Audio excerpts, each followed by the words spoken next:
Everyone, and welcome to the 63rd Annual Deborah Morton Convocation Ceremony.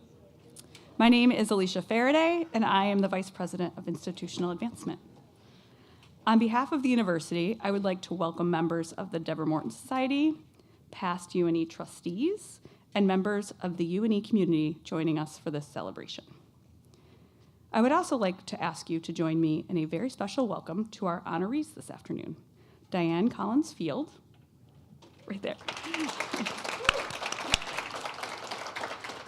and Karin Gregory.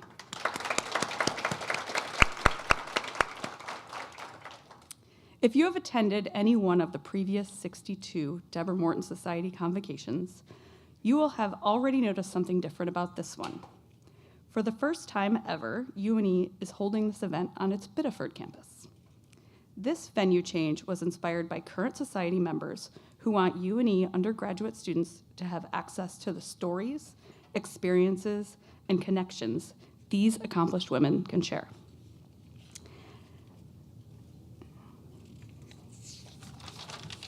Sorry. We look forward to the creation of new relationships and possibilities this afternoon. Now it is my pleasure to introduce UNE Dean of Students and Vice President of Student Affairs, Jennifer Deborah.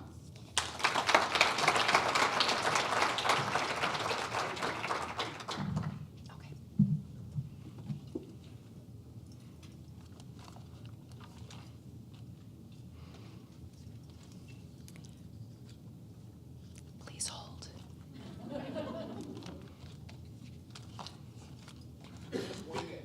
Just wing it. I found it. Thank you, Alicia. Good afternoon, everyone. I am delighted to participate in this celebration of exceptional Maine women leaders. This event allows us to honor exceptional women of the present and of our past, and one woman in particular. Deborah Nichols Morton entered Westbrook Seminary in the fall of 1876 and graduated as valedictorian of her class 3 years later. She spent the next few years teaching in her hometown of Round Pond before returning to Westbrook as a member of the faculty in 1884 and then as preceptress in 1885. During the next 30 years, she would spend the school year teaching young women French and rhetoric, and her summers exploring Europe and the Middle East. In 1917, with a pandemic and World War looming, Deborah took a 5-year leave of absence to serve her community as the president of the Women's Literary Union and as an active member of the YWCA War Council. She returned to Westbrook to teach French until she retired, and Deborah died in 1947. Deborah Morton was a woman who was ahead of her time, living in a world when expectations for women were very different than they are now. She was a scholar, leader, mentor, teacher, and adventurer. The Deborah Morton Award was established in 1961 to recognize Maine women who, like the award's namesake, have distinguished themselves through their work, public service, and leadership in civic, cultural, and social causes. In 1964, Dorothy Healy, another Westbrook legacy, described Deborah Morton in this way. She was a Maine, a down east Yankee in character, but in no way provincial. Healy also said that Miss Morton taught her 2 lessons of immense value. The first, that education is a never-ending quest, that indeed, life itself is of little or no value when the will to learn has stopped. And 2, that every idea worth holding is worth doubting, testing, and evaluating.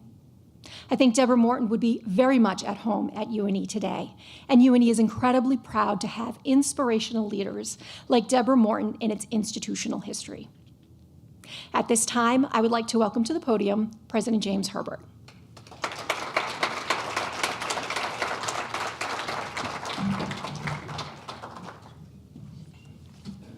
Thanks so much, Jen. I appreciate that. It's nice to see everyone. Such a nice mix of our honorees, of course, but then family and some students and some of our professional staff and faculty. So thank you all for coming out today. I want to thank Alicia and Jen for your comments. And, Jen, as you were just talking, really resonated Deborah Morton's the focus that she had on lifelong learning, which is very much part of our DNA at UNE, and also on the sense of humility, the idea of there's so much to learn and to know that we don't know. Those things have been on my mind lately because I was just telling somebody yesterday, actually I was just telling Len yesterday, that I feel like I learn so much every week. I'm in a constant state of learning, and yet I'm getting stupider and stupider by the day. Because, and hear me out, here's why. So if you think about it, this is in the way. If you think about it, it's like I learn more, right? But then as my knowledge just gets a little bit more and more, I realize how much there is to know and how much, therefore, I don't know. So the ratio of my realization of how much there is to know versus how much I know just keeps shrinking. And so, by the day I die, I'll just be, completely, I won't even know my name.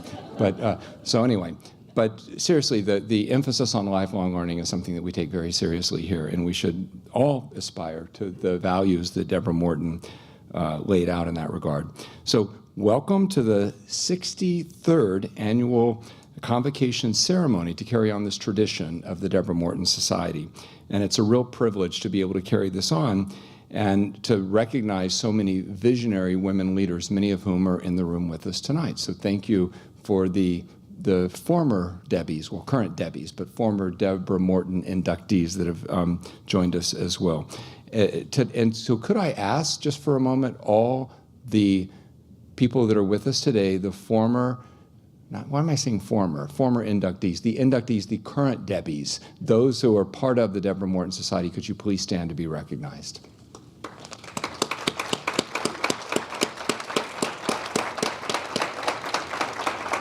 Thank you so much, and it's an honor to have you join us today. And I also want to remember the members of the Deborah Morton Society who we've lost in the past year. And these include Marjorie Boyd, Dodie Detmer, Kay Flanagan, Ruth Foster, and Barbara Goodbody.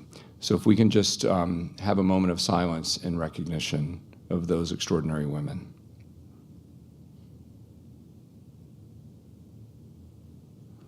Thank you. Their memories will certainly live on with us. UNE has a long commitment for preparing women leaders, and their impact can be felt throughout the state of Maine and beyond. We have many of our graduates, we're very privileged to say, are in leadership positions just across the country. Our board chair, for example, just as one example, is a double UNE alumni. She did her undergraduate work at UNE and her DO, her physician, doctor of osteopathic medicine, and she's now the medical director at Cary Medical Center up in Caribou, Maine. And that's just one example of literally hundreds and hundreds of women leaders. These leaders can be felt, their impact can be felt through hospitals and clinics throughout the state, in classrooms, on the water in the Gulf of Maine, with oyster farms and other aquaculture work, certainly in the business community, many leaders.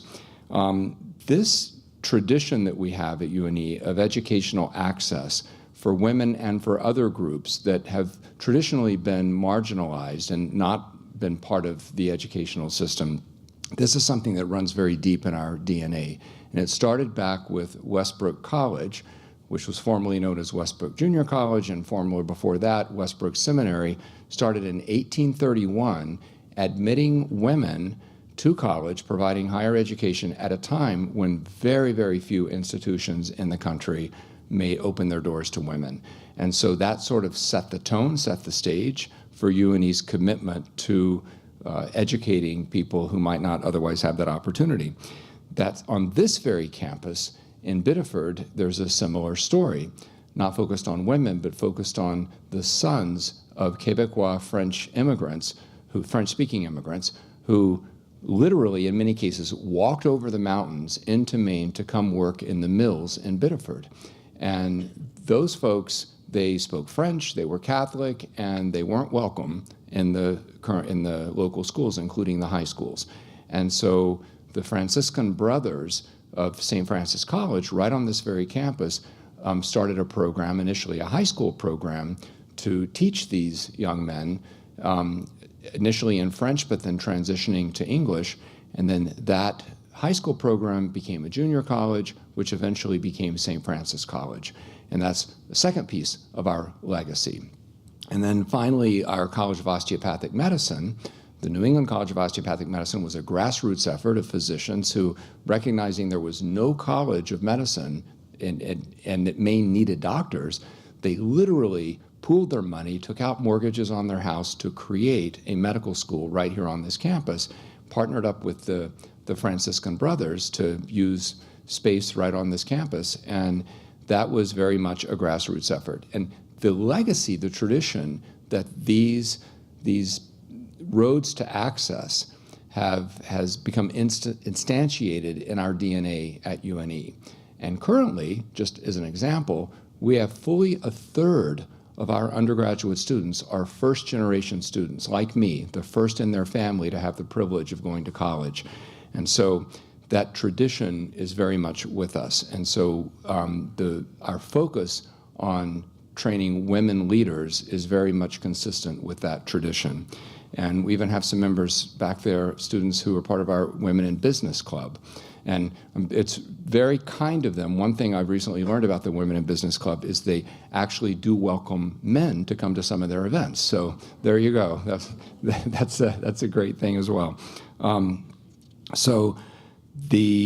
It's really is a pleasure to be part of a place that takes students, many of whom, not all, but many of whom come from modest backgrounds and provides a truly transformative education, puts them on a completely different life path. And I'll spare you my shtick about all the ways that UNE does that and all of the outcomes and the data and everything, but to suffice it to say that it's a really inspiring place to be at, because to see the difference we make in people's lives. We focus a lot on hands-on learning, experiential learning, and students, I hope you guys will hang out afterwards and mingle with some of the folks in the room, because these are the exemplars of the Nor'easter Global Network that we're forming. And for those who haven't heard about that yet, we're going to be forming a network. We're working on it right now. We're going to be rolling it out in the spring of professionals, men and women who are willing to give back by mentoring our students and talking to our students at whatever level to help prepare them for the world of work so that when they graduate, they truly are going to be able to hit the ground running. So, and the Deborah Morton Society members are exactly the kind of people that we're eager to have be part of that network. I'm pleased that we're moving the campus here to Biddeford, because with the move of the College of Osteopathic Medicine to Portland and creating a truly health sciences campus on the campus in Portland, which we renamed to the Portland campus for the health sciences. That was sort of the final piece to consolidating all of our health programs up there. But it has the equal benefit of allowing this campus to really have an identity as our residential undergraduate campus. And that doesn't mean that we don't have any graduate students on this campus, but it really is the home for the undergraduates. And it gives this campus a different identity. And because Deborah Morton was focused on undergraduate populations, and that's really been kind of the focus of the society, we thought it was fitting to have the ceremony on this campus. And we actually had hoped to have more students. In fact, the Lynn's Presidential Ambassador Program that she runs, she encouraged all of them to come, and every single one of them has class at this time. We didn't realize that when we scheduled it that this is apparently one of the most popular class times, so we don't have more of them, but I'm glad we have some students with us, so thank you for coming. So at this time, I would like to turn our attention to our honorees today, and these are two remarkable women who I have known personally since I came to the university, and I consider them both good friends, and they're the kind of people who have given so much of themselves in so many ways to the university, and the University of New England is a better place because of both of them, and I really mean that, and it's such a pleasure to be able to honor these two women. So the first I want to talk about is Diane Collins Field.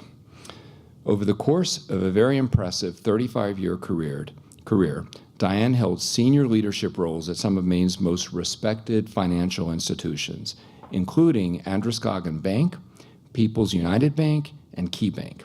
Her expertise spanned retail, trust, and commercial banking, leaving a lasting impact on the industry. But Diane's influence reaches far beyond her professional achievements. She's dedicated her time and her talents to strengthening organizations across Maine, and that's in addition to UNE. She currently serves as president of the Maine Women's Giving Tree and as a corporator of Bath Savings Bank. Her commitment to healthcare and education is evident through her service on the Midcoast Hospital Board and Auxiliary Board, and her 12 years as a trustee of the University of New England, where she chaired our Finance Committee. Diane's leadership extends nationally as well. She served as past New England governor of the Optimist International and was honored with the Outstanding Governor's Award in 2003. Diane truly does exemplify what it means to lead with vision, integrity, and generosity. Please join me in celebrating her extraordinary career and unwavering dedication to our community.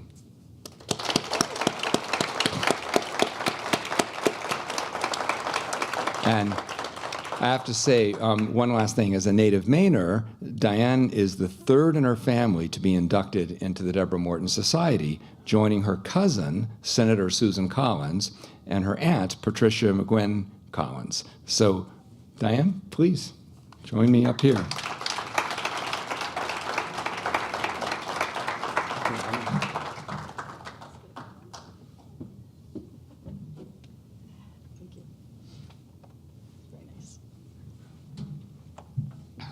Good afternoon. Full house. Welcome. I am honored to join the Deborah Morton Society and to follow the footsteps of two of my extended family. I want to thank the Deborah Morton Society Committee for selecting me. I'd also like to thank my husband Sumner and our children for their love and ongoing support. We have a whole crew here today. So, University of New England is a unique and special place. I was very fortunate to have a seat on the UNE board for 12 years, as James mentioned. And I can tell you that all of our board decisions were centered around the student. Student life, learning and education, sports, social, and travel experiences to create opportunities for growth, optimism, empathy, and intellectual engagement, all the while enjoying the benefits of 3 beautiful campuses. President Herbert, your deans, the faculty and staff, they work 24/7 to make these opportunities happen. As an alum of Westbrook College, the Deborah Morton story was well known. We learned about her contributions in college when it was Westbrook Seminary, and it was located in what was then the town of Westbrook, now has become Portland. She was a woman of many talents and demonstrated her leadership as she moved from student to teacher and world traveler while always returning home to Maine. We honor her for the ways that she moved women forward, always pushing for change. My journey started in Rockland, Maine, in a family that valued community and volunteerism. My parents never directly said I should be a volunteer, but they demonstrated it through their own actions as role models. They were deeply involved in our church, the school system, and the greater community. My first volunteer activities included my church, Penn Bay Medical Center as a candy striper, and the American Field Service local chapter for student exchanges abroad. These early activities were stepping stones to further leadership roles, gaining social and work networks, and learning my own appreciation for how important volunteering was to each community that we have lived in. My first job while earning my business degree at Westbrook College was with Maine National Bank. I was fortunate that in the world of banking in Maine, volunteering was always encouraged. Sam Ladd was one of my earliest mentors, an example of working to improve the life of others. Sam suggested that I work as a bank liaison for the United Way agency during their fundraising seasons. As my career evolved, I was active in several other local chamber organizations and other nonprofits, which gave me a great deal of personal satisfaction and enjoyment. I made numerous friends and valuable business acquaintances over the years. Other influences included Westbrook College's Professor Vaughn Twaddell and Annie Storr, the art director for what was then the Westbrook College Payson Gallery of Art in the late 1970s. I see some nodding. Both individuals encouraged me, sometimes pushed me, to work harder, to figure out what my passions might be. They challenged me to consider options beyond my comfort zone. And after I graduated, I looked back and realized that these two people gave generously of their time and their talent to others and to students outside of the classroom. Their actions had a positive impact as I entered the professional world. Once I retired, my desire to volunteer continued. I sat on the board of the Midcoast Hospital and served as the president of the Hospital Auxiliary, and I currently, as James said, serve as president for a nonprofit, the Maine Women's Giving Tree. It is a philanthropic organization in the Midcoast area that provides grants to organizations that serve women and children. Volunteering still fulfills my passion for meeting new people and supporting others in need. I would encourage the students in the room here today to embrace the opportunities that would come around to volunteer your time in an organization that feeds your passion. This might be working with the elderly, children, animals, food banks, or any other worthwhile organization that we have here in Maine, or wherever you may land after graduation. This effort will also lead you to so many amazing new people and to push you outside your comfort zone. I know that UNE has prepared you for the challenges of the future, and I hope it will include sharing yourself as well. Thank you very much.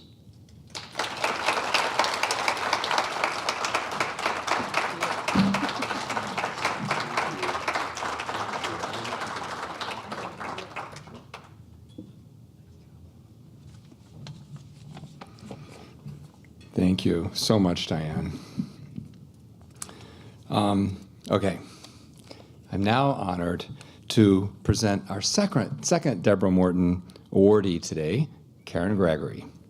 Karin is co-founder and managing partner of Blue Highway Growth Capital, a growth equity and impact investing, a growth equity fund investing in business across rural America.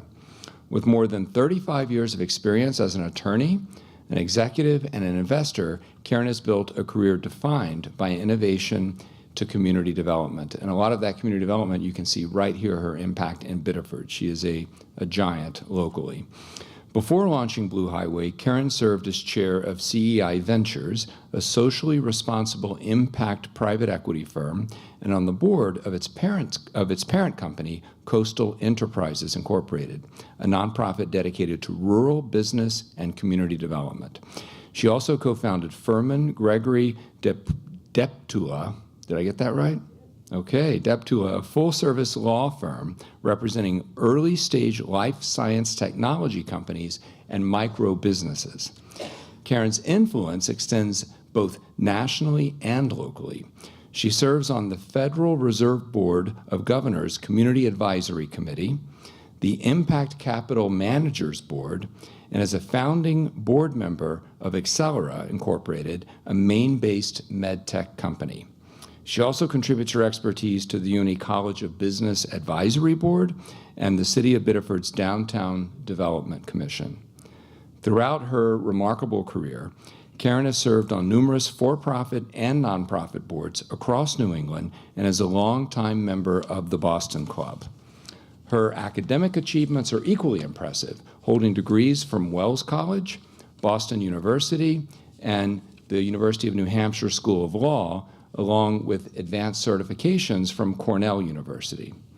Karin exemplifies vision, dedication, and a deep commitment to creating opportunities, particularly in rural communities. Please join me in celebrating her outstanding contributions and leadership. Karin?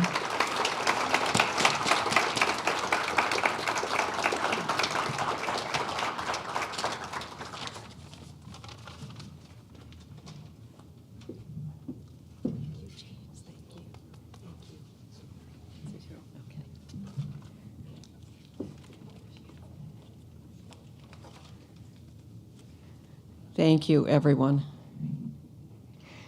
Thank you to the members of the nominating committee of the Deborah Morton Society and to the trustees of UNE for this marvelous recognition. It is truly an honor to be included in this outstanding group of women leaders whose journeys helped transform Maine's landscape, starting with Deborah Morton. I am especially delighted to share the stage today with my friend Diane. I have pursued many interests in my now 40-plus year career. It's getting longer. Help us to do the things that matter. It's a proverb that has shaped my career, that's combined healthcare, law, business, and investing. My husband, however, refers to my career as his personal roller coaster ride. I am most proud of my work in Boston at Dana-Farber with the city's Department of Health and Hospitals, and then for co-founding Karin Gregory and Blue Highway Growth Capital later in my life. The law firm and Blue Highway have launched numerous businesses that have scaled to attract employees and consumers throughout Maine, throughout New England, and the United States. However, any success that I have had has been because it was a team effort from talented professionals all working together, many of them whom are women who continue to inspire me today. Our move to Maine made my connection with UNE possible. Being able to serve on the board with Diane, help build out both campus facilities, and to invest in its growth continues to be a source of great joy. UNE enables me to stay involved in many ways, such as serving as an advisor for the new College of Business. UNE is truly a centerpiece for Maine's economy, for which I am very proud to continue my association. In all of my career pivots, God has blessed me with strong supporters and mentors in my path. My parents, in particular, my mother who said, "You should be a lawyer," and I never really wanted to do that, but then I did. My dear friends, many of whom are here today to support me, my daughter, Doherty, and my steadfastly supportive spouse, Don, who are also here today. They listen to me and cheer me on as I contemplate my next venture, but keep me grounded.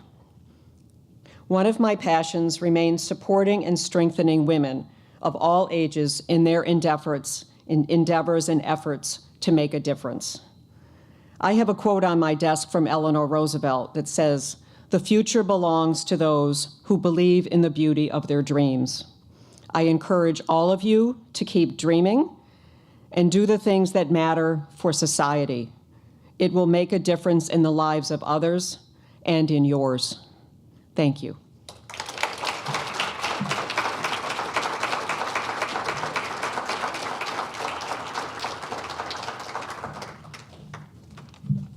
Congratulations, Karin and Diane. This concludes today's convocation. I invite you to join us for dessert and networking in the lounge behind you. Thank you all for joining us celebrating these two distinguished women and the legacy of Deborah Morton.